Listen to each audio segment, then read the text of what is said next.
नमस्कार, news one India देख रहे हैं आप और आपके साथ मैं हूं अंशिका पाठक। बात करेंगे देवभूमि की। चुनावी राज्य उत्तराखंड में सैनिकों को साधने के प्रयास में लगातार काम किया जा रहा है। विधानसभा चुनाव को लेकर कांग्रेस ने तेज की तैयारियां। सम्मान रैली के जरिए चुनावी बिगुल फूकेंगे राहुल गांधी। रैली में शहीदों के परिजनों को सम्मानित करेंगे राहुल। राज्य में सैन्य परिवारों से जुड़े करीब 12% वोटर्स है। सैन्य धाम की नींव रख बीजेपी ने मजबूत किया पार्टी पक्ष। आज ही भारत ने पाकिस्तान पर जीत हासिल की थी। दोपहर 1 बजे परेड ग्राउंड में रैली करेंगे राहुल गांधी। प्रदेश से जुड़े अन्य मुद्दों पर बात रखेंगे कांग्रेस नेता। तो राहुल गांधी हालांकि लंबे समय बाद पहुंच रहे हैं उत्तराखंड, लेकिन उनकी एक बड़ी रैली है। चुनावी बिगुल जो है वो फूकेंगे राहुल गांधी इस रैली के जरिए। और आपको बता दें कि परेड ग्राउंड में रैली करेंगे राहुल गांधी। जितने भी टिकट के दावेदार हैं, कार्यकर्ता हैं, उन्हें जिम्मेदारी दी गई है भीड़ जुटाने की।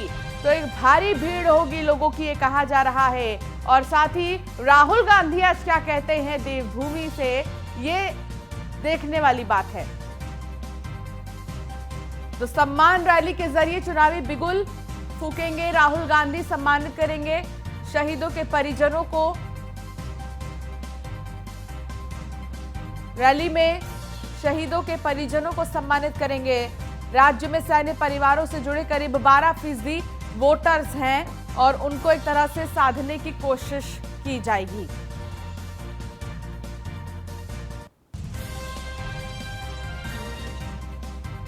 तो आज ही भारत ने पाकिस्तान पर जीत हासिल की थी।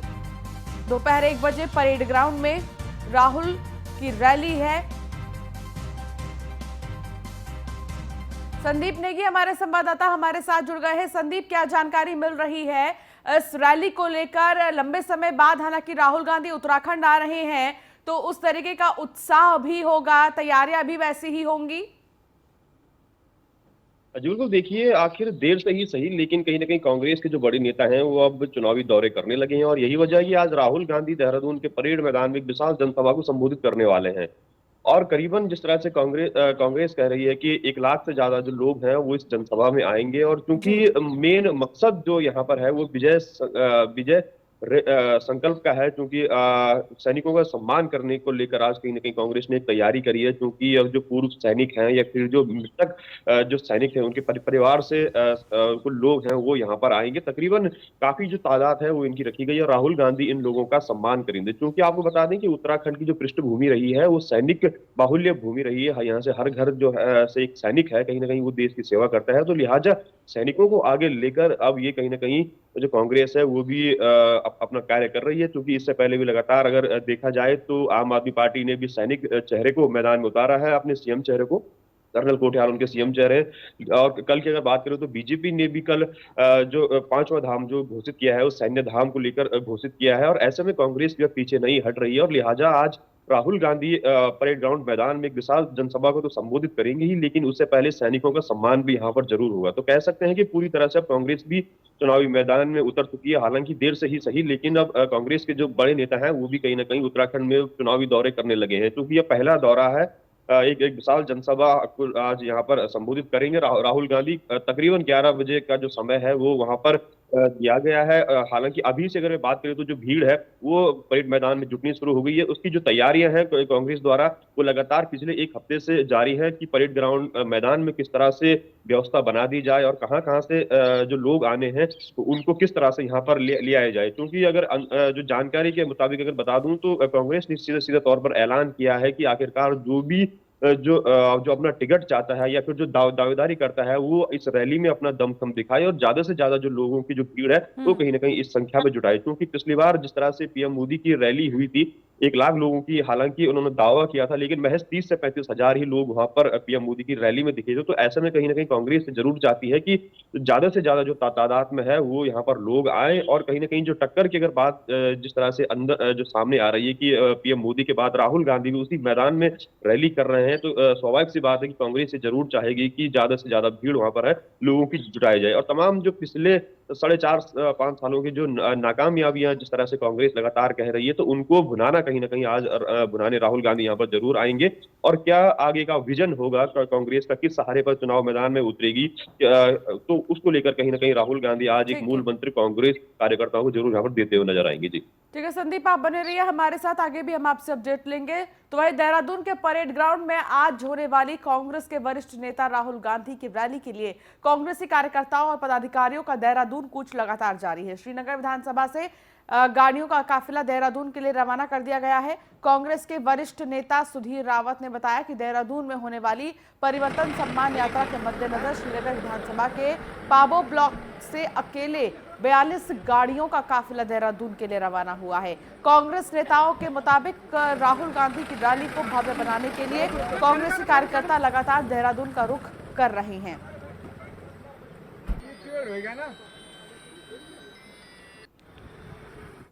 राहुल गांधी जी आ रहे हैं, जिससे पावो क्षेत्र में एक बहुत ही बड़ी युवाओं द्वारा, बुजुर्गों द्वारा मैं एक रैली का जो देखने को मिल रहा है, बहुत ही जुनून है। और श्रीनगर विधानसभा क्षेत्र से जो क्षेत्र पावो आता है, उसमें यहाँ से बहुत ही 42 गाड़ियाँ यहाँ से देहरादून के रवाना हो चुके हैं। और अपने प्रत्येक गाड़ियों में यहाँ से कार्यकर्ता, आम जनमानस उस रैली को सफल बनाने के लिए देहरादून 16 तारीख परेड ग्राउंड में सारे जा रहे हैं। और हमारे यहाँ से जो श्रीनगर विधानसभा क्षेत्र से हमारे जो युवा और कर्मठ प्रदेश अध्यक्ष माननीय गणेश गोलिया जी के नेतृत्व में यह कार्यक्रम सफल बनाया जा को होने वाली देहरादून में माननीय राहुल गांधी जी की रैली के लिए श्रीनगर विधानसभा के पावो विकास खंड के लोगों में काफ़ी उत्साह देखा जा रहा है और लोग यहां से गाड़ियां भर भर के देहरादून के लिए रवाना हो रहे हैं।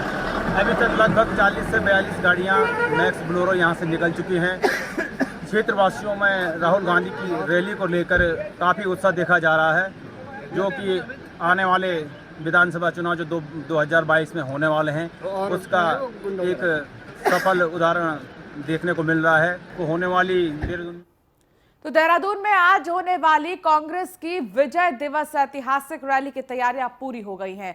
कालाढूंगी विधानसभा से बड़ी संख्या में कार्यकर्ता रैली में शामिल होंगे, जिसके बाद कांग्रेस के पूर्व अध्यक्ष राहुल गांधी को रैली संबोधित करना है। सभी कार्यकर्ताओं में रैली को लेकर काफी उत्साह है। तो वहीं कांग्रेसी नेता महेश नेगी का कहना है कि कल का दिन हमारे देश के लिए ऐतिहासिक दिन है और रैली में शहीद पूर्व और वर्तमान सैनिकों को भी सम्मान दिया जाएगा। कालाढूंगी विधानसभा क्षेत्र से लगभग 500-600 कार्यकर्ता, 600 के करीब कार्यकर्ता आज और कल में देहरादून विजय दिवस के ऊपर जो कांग्रेस पार्टी ने रैली रखी है उसको माननीय हमारे पूर्व अध्यक्ष राहुल जी संबोधित करने वाले। उसमें अभी हमारी यहाँ पर कम से कम 5 दर्जन से अधिक गाड़ियाँ यहाँ से रवाना हो रही हैं और कार्यकर्ताओं में काफ़ी उत्साह है। कालाढूंगी विधानसभा क्षेत्र से लगभग 500-600 कार्यकर्ता, 600 के करीब कार्यकर्ता आज और कल में देहरादून विजय दिवस के ऊपर जो कांग्रेस पार्टी ने रैली रखी है उसको माननीय हमारे पूर्व अध्यक्ष राहुल जी संबोधित करने वाले। उसमें अभी हमारी यहाँ पर कम से कम 5 दर्जन से अधिक गाड़ियाँ यहाँ से रवाना हो रही हैं। देहरादून में विजय दिवस के मौके पर आयोजन होगा। सुबह 10 बजे कार्यक्रम में शामिल होंगे सीएम धामी। सुबह 11 बजे आयुष संवाद कार्यक्रम में आएंगे धामी। अन्य राज्यों के बीजेपी कार्यकर्ताओं से संवाद करेंगे। दिवंगत वंश कपूर की श्रद्धांजलि सभा में जाएंगे। शोकाकुल परिजनों को शोक संवेदना व्यक्त करेंगे सीएम। हृदय गति रुकने से हुआ था हरबंश कपूर का निधन। देहरादून की कैंट सीट से बीजेपी विधायक थे हरबंश कपूर। तो अन्य राज्यों के बीजेपी कार्यकर्ताओं से भी संवाद करेंगे। दिवंगत हरबंश कपूर की श्रद्धांजलि सभा में भी जाएंगे पुष्कर सिंह धामी।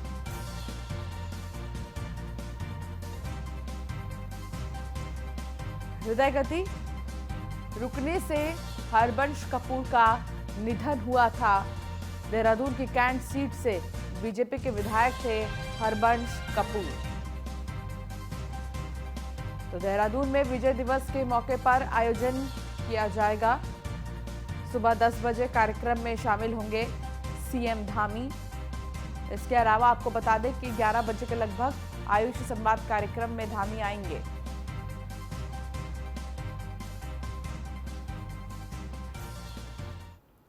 तो देवभूमि उत्तराखंड में बात करें अगर पांचवें धाम की, तो पांचवें धाम को लेकर भी तमाम चर्चाएं हो रही हैं। ऐसे में पांचवें धाम के रूप में सैन्य धाम बनाया जा रहा है। 50 बीघा भूमि पर सैन्य धाम को 63 करोड़ रुपए की लागत से बनाया जाएगा। उत्तराखंड में पांचवें धाम के रूप में बनने वाले सैन्य धाम का रक्षा मंत्री राजनाथ सिंह ने शिलान्यास किया। यहां उन्होंने शहीदों के आंगन की मिट्टी पर पुष्पांजलि अर्पित की और जनता को संबोधित करते हुए रक्षा मंत्री राजनाथ सिंह ने उत्तराखंड सरकार का आभार जताया है। सैन्य धाम निर्माण के लिए प्रदेश के 1734 शहीद सैनिकों के आंगन से कलश में मिट्टी लाई गई है। सैन्य धाम निर्माण के लिए 15 नवंबर को गढ़वाल मंडल के सवाड गांव और कुमाऊं मंडल के मुनाकोट गांव से शहीद सम्मान यात्रा शुरू की गई थी, जिसके बाद यहां से शहीदों के आंगन की मिट्टी एकत्र की गई। शहीदों के आंगन से लाई गई मिट्टी को सैन्य धाम के भूमि पूजन में इस्तेमाल किया गया।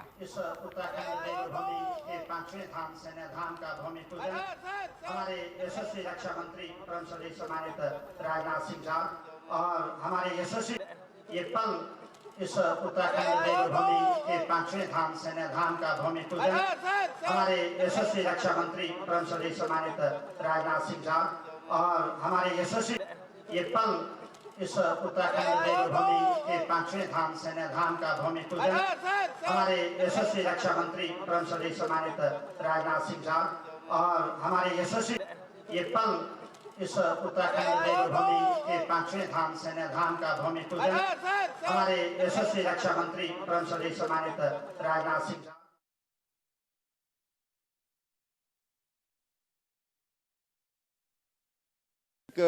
अपने जितने भी सैनिक जिन्होंने देश के लिए शहादत दी है, उनकी स्मृति में एक पंचम धाम स्थापित किया जाए और उसी को आज धामी सरकार ने उसको आगे बढ़ाया है। 23 जनवरी नेताजी सुभाष चंद्र बोस के जन्मदिन पर यहाँ पर हमने इसका शिलान्यास किया था और आज उसको आगे बढ़ाने का काम हो रहा है। मैं समझता हूँ कि ये इसकी जो परिकल्पना है, जो हर घर से जिस आंगन में उस सैनिक ने अपना बाल्यकाल बिताया, जिस आंगन की मिट्टी में खेल कर वो बड़ा हुआ है, उस आंगन की मिट्टी यहाँ पर लाया गया है। ये हमारे लिए गौरव की बात है, क्योंकि आज तक हमारे प्रदेश में ऐसा कोई सैन्य धाम नहीं था। ये मोदी सरकार और बीजेपी की मेहरबानी है, क्योंकि हमारे प्रदेश ज़्यादा शहीद होते हैं, हमारा परसेंटेज सबसे ज़्यादा है, तो सैनिकों को भी एक सम्मान मिलना चाहिए, उनके परिवार को सम्मान मिलना चाहिए।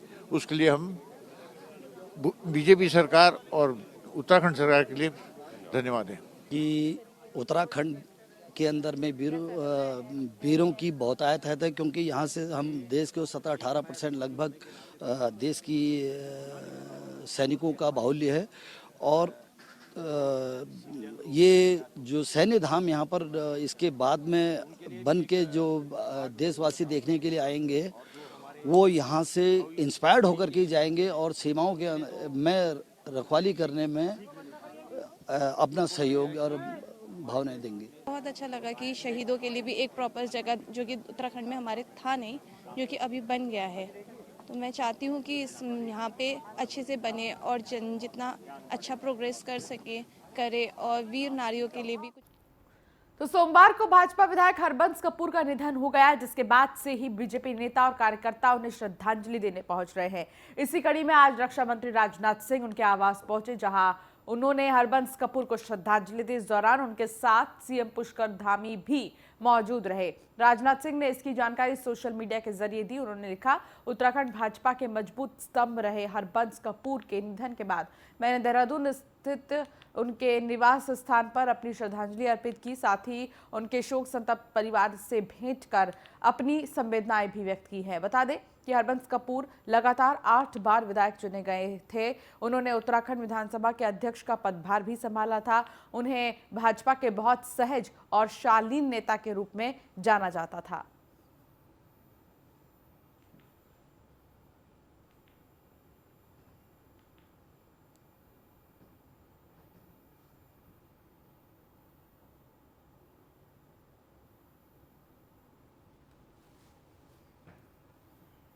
आम आदमी पार्टी के मुख्यमंत्री पद के उम्मीदवार कर्नल अजय कोठियाल ने पूर्व मुख्यमंत्री हरीश रावत और बीजेपी को सीधी चुनौती दी है। अजय कोठियाल ने कहा कि दिल्ली के स्कूल और विकास का मॉडल देखने हो तो आपका दिल्ली में स्वागत है। कांग्रेस और बीजेपी वाले नहीं चाहते कि उत्तराखंड में ऐसे स्कूल हों जहां से बच्चे पढ़कर नीट, इंजीनियरिंग जैसे परीक्षाओं में निकले। आइए आपको हम दिखाएंगे कैसा होता है स्कूलों का विकास मॉडल, आपको हम दिखाएंगे कैसा होता है स्वास्थ्य और मोहल्ला क्लिनिक का सिस्टम।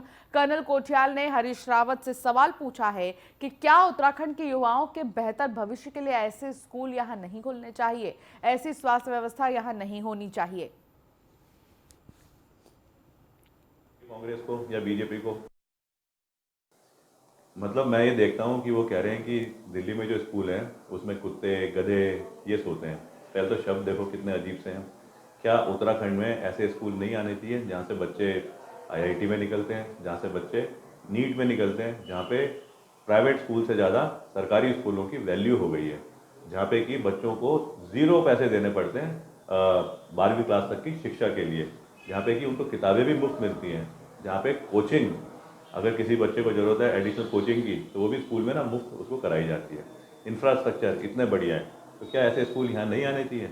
मतलब हरीश रावत जी अगर ये बोल रहे हैं तो इसके में तो साफ दिखता है कि समझ तो आनी रही है कांग्रेस को या बीजेपी को कि किस प्रकार से अच्छी चीज़ें स्वास्थ्य शिक्षा की आनी चाहिए यहाँ पे। हम कहते हैं, हम चैलेंज करते हैं, आप चलिए हमारे साथ। मुश्किल से 3 घंटे दूर यहाँ से दिल्ली है। हम कहते हैं साथ में बीजेपी वालों को भी लेके जाते हैं और वहाँ दिखाते हैं कि उत्तराखंड के युवाओं का भविष्य किस प्रकार अच्छा बनेगा अगर दिल्ली में चलने वाले स्कूल हम उत्तराखंड में लेकर के आएंगे। हम साथ में आपको हॉस्पिटल दिखाएंगे, वहाँ पे मोहल्ला क्लिनिक दिखाएंगे, किस प्रकार से स्वास्थ्य की सुविधाएं बहुत अच्छी दी जा रही हैं। पर हम आपको चैलेंज करते हैं कि आप आकर के इन चीज़ों को पहले तो देखिए वहाँ पे, और उसके बाद ना एक अच्छा हेल्दी विपक्ष। अरविंद केजरीवाल की काशीपुर की एक जनसभा में आपको बता दें कि तमाम लोग पहुंचने का अंदेशा लगाया जा रहा है। इसके साथ ही अरविंद केजरीवाल लगातार एक्टिव भी नजर आ रहे हैं। काशीपुर के ऐतिहासिक जनसभा को प्रदेश की सभी विधानसभाओं में स्थानीय जनता ने लाइव देखा। नए जिलों की ओर महिलाओं को 1000 रुपए महीने की घोषणा पर अरविंद केजरीवाल की आरती उतारकर फूलों की बारिश कर जश्न मनाया गया। एलईडी स्क्रीन पर ही अरविंद केजरीवाल पर फूलों की बारिश कर आरती उतारी और अपनी खुशी का इजहार किया। पूरे प्रदेश में उत्साह है। कहीं लोगों ने मिठाई बांट के खुशी मनाई तो कहीं लोगों ने एक दूसरे को गुलाल लगाया। महिलाओं को चौथी गारंटी में 1000 रुपए देने की घोषणा होते ही पूरे प्रदेश में महिलाएं झूम उठी। जो हमारे अरविंद केजरीवाल जी यहाँ पहुँचे हैं, जिन्होंने हमारी महिला शक्ति के बारे में जो घोषणाएं की है उसके लिए हम बहुत ही प्रभावित है। हमारी सारी महिलाएं यहाँ एकत्रित होकर उस खुशी को जाहिर कर रही हैं।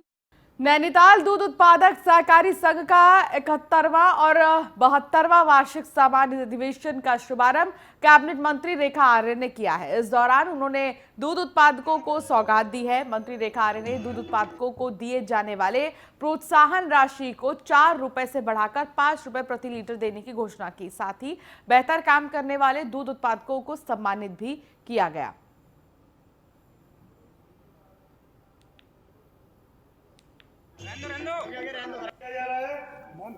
इसके बाद लेके मुख्यमंत्री से लेकर अपने इस डेयरी मुख्यालय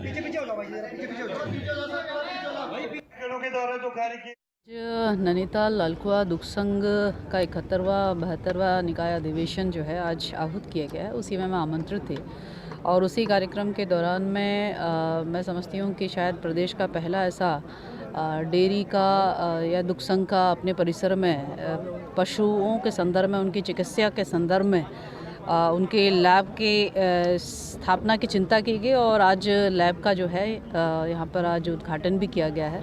निश्चित रूप से अब पशुओं के रोग के संदर्भ में यहाँ पर परीक्षण किया जा सकेगा और हमारे जो दुग्ध सहकारी समितियों के हमारे सदस्यगण हैं उनके पशुओं के संदर्भ में यदि किसी प्रकार की चिकित्सा की आवश्यकता रहेगी वो इस लैब के माध्यम से उसके।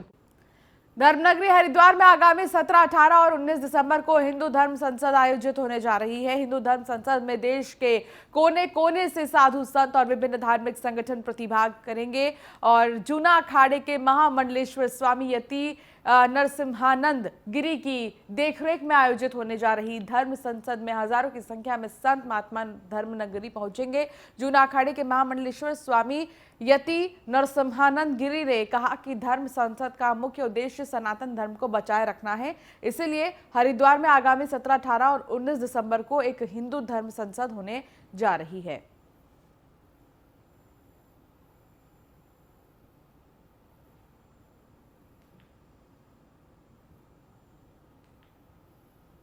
सत्रह, 18 और 19 दिसंबर को हरिद्वार में है और धर्म संसद का विषय है कि भारत का अगर इस्लामीकरण हुआ तो सनातन धर्म का भविष्य क्या होगा। समस्या और समस्या का जो समाधान है उस पर विचार करना। समस्या समाज को हम बता रहे हैं और समाधान हम जनता से, हिंदू जनता जिसमें आम जनता से लेके संगठन के कार्यकर्ता, धर्माचार्य, राजनीतिक सब हैं, सबको हमने बुलाया है। जो भी लोग आए उनके विचार हम सुनेंगे और देखेंगे कि काम का क्या रिजल्ट निकलता है। 17, 18 और 19 दिसंबर। तो वहीं भारतीय जनता पार्टी उत्तराखंड में विजय संकल्प यात्रा की शुरुआत करने जा रही है। बीजेपी के राष्ट्रीय अध्यक्ष जेपी नड्डा हरिद्वार से विजय संकल्प यात्रा के वाहनों को रवाना करेंगे, जिसके लिए भाजपा नेता और कार्यकर्ता कार्यक्रम की तैयारियों में जुटे हुए हैं। प्रदेश अध्यक्ष मदन कौशिक ने बताया कि जेपी नड्डा 18 दिसंबर को जनसभा के बाद गढ़वाल मंडल के लिए विजय संकल्प यात्रा की शुरुआत करेंगे। ये यात्रा हरिद्वार से शुरू होकर उत्तरकाशी तक जाएगी, जिसके बाद कुमाऊं मंडल के लिए विजय संकल्प यात्रा निकाली जाएगी। ये संकल्प जो हमारी यात्रा है वो हरिद्वार से शुरू होगी, उत्तरकाशी में समाप्त हो गढ़वाल के।